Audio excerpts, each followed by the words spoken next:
Gang, welcome back. I just got done with We Need to Do Something. And I am confused. But let's talk about it, I guess. Let's just rant for roughly 10-ish minutes. Okay, let's go ahead and play the trailer here. And we'll discuss the plot. Seeking shelter from a storm, a family finds itself trapped for days with no sign of rescue and untold evils lurking just beyond the walls. That's what sold me on the film in order for me to watch it. I saw the trailer, which you are seeing now, and it seemed as though it was going to be a very interesting piece, a definite indie film, but man, they dropped the ball kind of hard for a few things. Like, goodness. Okay. How else can I fix this? How else can I talk about this without just ripping it to shreds? We'll discuss the plot first. Unfortunately, with such a good premise as this, it quickly becomes the script itself comes off as though two goth teenagers wrote it. And with that, there are also bits. It comes unnecessary gore, and really, it's just strange. Like, maybe it's just not my thing, but it's really strange. Pretty much to quickly summarize the plot, much like I just said, a massive storm happens and a large tree falls in front. A tree falls through their home and lands in front of their bathroom door, which they've currently put themselves into because it seems to be the most safe place in the house. There's large windows on the outside, or two little beams of it, and almost instantly they break the first thing that everyone's shouting in their head: just break the windows, tear down the walls. The father says all right, let's talk about the characters real quick. We'll go ahead and tie them both together. There's an alcoholic father, a mother who's definitely either cheating or trying to leave, a not so bright, maybe on the spectrum son, and a pastel goth are all stuck in here. They hear the crash. Instantly their phones are the first thing they turn to, and they try to use the flashlights for some. The father drops it outside, which is the daughter's phone, and that kind of gets rid of that problem. A lot of their services drop because of the storm, so they can't call for help. To summarize it quickly, of course, the entire film can't be just in one location. They did flashbacks on the girl meeting another girl that is a goth, that's a cutter, and that's like a major thing with it for some reason. I don't know. It turns out that they fall in love, they make out. Some teenager films it. They curse him, so hopefully he doesn't say anything.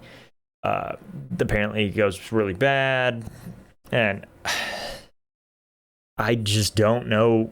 It's not good. Needless to say, there were some interesting scenes, but the fact that the father only knows, to summarize it quickly, the F word, and uses it upwards of 45, 75 times in this hour 36 movie. The mother is just pretty much defending her children, not in a protecting, but more of a passive, oh, your dad, even though everyone knows that he's an alcoholic. He gets so bad at a certain point, he's drinking mouthwash and begins to suck down alcohol pads. The plot's just not good. I mean, the idea of the plot is good, and how they played it off was not good, because the movie is just all over the place.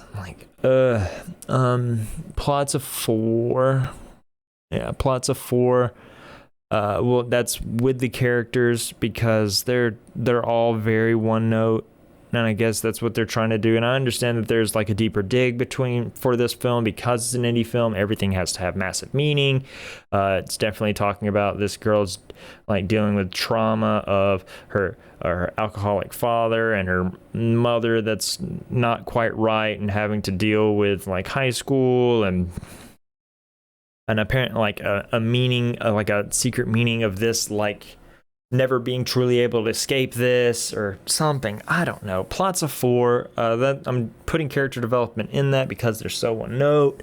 The thread overall, there's things that are happening outside. Like there's a good scare that I don't want to spoil. If you watch, I'm not recommending people watch this, so I'm going to go ahead and say it. There's a scene where they're beginning to kind of lose hope and starting to get hungry, and then they hear outside the panting of a dog, and the boy goes outside and kind of looks around and just like, oh, it is a dog. Doesn't see it, but hears it, and kind of like puts his hand out and then feels the dog's tongue on his hand, and then the girl checks it out, hears it as well, gets licks, and then suddenly it shouts out, "I'm not a dog," or no, "I'm a good boy." There's like definitely a human sound, which was the only good scare in the entire movie. So you're welcome. Saved you about an hour 36. The threat itself is the people out, the unknown outside, which they do a good job with. And just a ticking time bomb of a father that's not getting his alcoholic fix. So that's the threat. The threat also is 3. Like I really enjoyed the outside. Like I wanted to know more about the unknown. I hit on that nail every time. But after I see the dad swear and get mad and fiend for alcohol for the 6th time, I'm kind of done with it. Scares, I already mentioned the only like really good scare, and kind of there's another one toward the end of the film that's kind of interesting, but scares are 2. The sound overall in this film is probably, they do a good job of letting things be quiet, but unfortunately that is also tied with how they filmed it, which was to give everything too much time where nothing's going on, and just kind of them staring at each other or zoning out because they're bored or tired and exhausted and hungry. So sounds probably a 3. Is it newbie approved? No. There's a ton of gore in it, and it's unnecessary. I say a ton of gore. There's like 4 scenes of gore, and they're just gross. Like they're just, it follows the trend of something's going to put, insert character's name is going to put something in its mouth, and it's going to be gross. So, no. Would I recommend it? No, don't watch this movie. My overall score on this is probably about a 3.75, maybe a 4. No, I want to give this about a 3 point. Yeah, I'll give it a 3.75. Like I don't believe it deserves a 4. I don't believe it deserves a 3. And also looking at my list behind you got a 3.5, and I definitely think this film is worse than that.